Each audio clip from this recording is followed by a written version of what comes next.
The first thing I like to do is prep all the dry ingredients. All-purpose flour is okay for this recipe. And here is 2½ cups of all-purpose flour, sifted. And I add the rising agents, salt and baking soda, a teaspoon of each, right to the flour so they can all mix in the batter together. The recipe calls for 1 cup or 8 ounces of sour cream, and I like to stir in my 1 teaspoon of pure vanilla extract right in the sour cream. There is no real reason I do it this way. It's mainly so I don't forget the vanilla later on, and so I don't make a vanilla splatter mess while the mixer is going.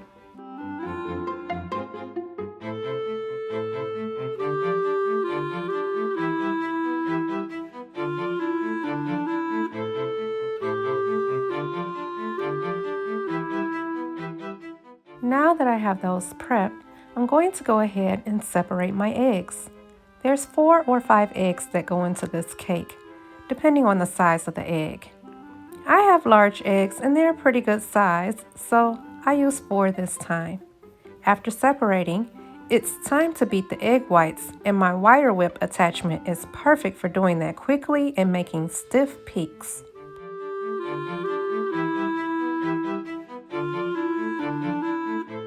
We use a smaller mixing bowl for the egg whites, and we set the egg whites aside. Now that I have everything prepped, the cake will come together very quickly. In the larger mixing bowl, we start the batter by mixing 2 sticks or 1 cup of softened, unsalted butter with 1½ cups of granulated sugar. I switch to the flat beater attachment to mix the batter. Mix the butter and sugar together well. For your cakes to come out good and fluffy, you want to spend time mixing the butter, sugar, and egg very well, and then later, when it's time, only gently mixing in the flour. This prevents a sunken cake. Make sure to scrape down the sides so your ingredients are fully incorporated. Now add the egg yolks in, little at a time, and mix them very well.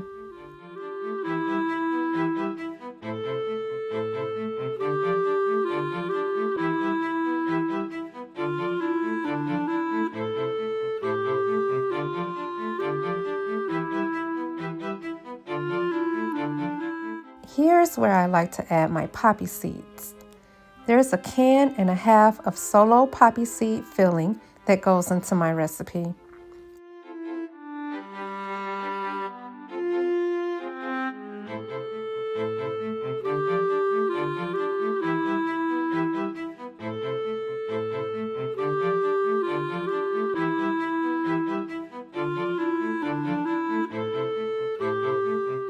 And now I'm mixing in the sour cream and vanilla mixture. Make sure all of this is very well incorporated, scraping down the sides as needed.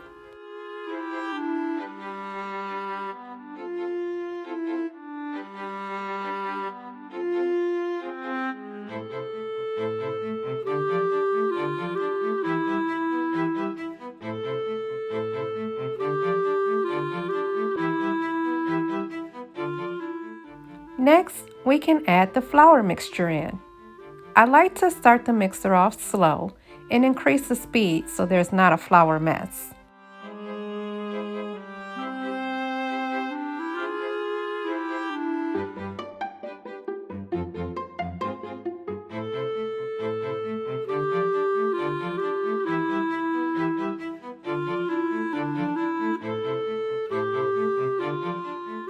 And I add the flour in 3 batches, only mixing until it's all just incorporated.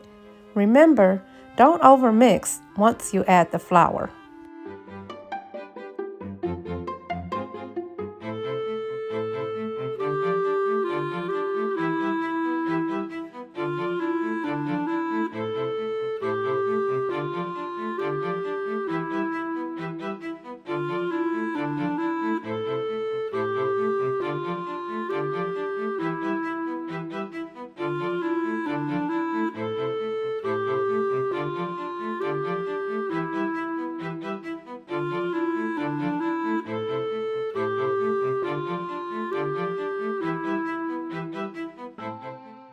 And the final ingredient, the beaten egg whites.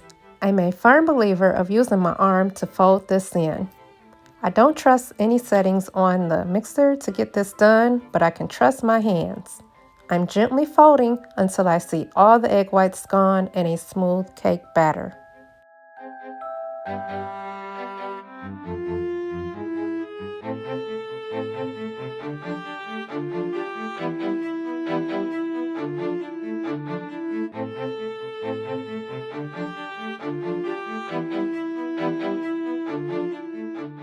I love, love, love my fancy cake pans from Nordic Ware. They're wonderful, but I've heard the nightmares about not being able to get the cakes to come out of the pan all the way. My remedy to combat this is PAM for baking. You see it says perfect release? They're right. I spray the pan just before adding the batter. Then we bake at 350 degrees for about an hour.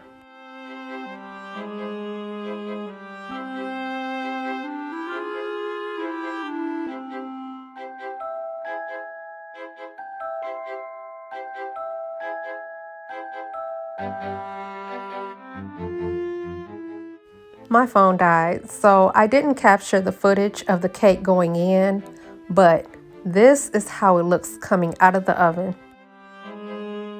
I let the cake sit in the pan on a cooling rack until it's cooled down enough for me to handle it.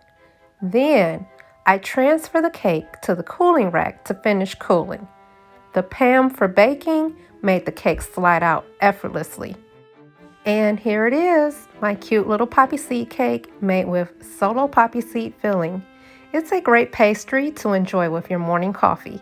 Not too sweet, not too bland, just right. Thanks for watching.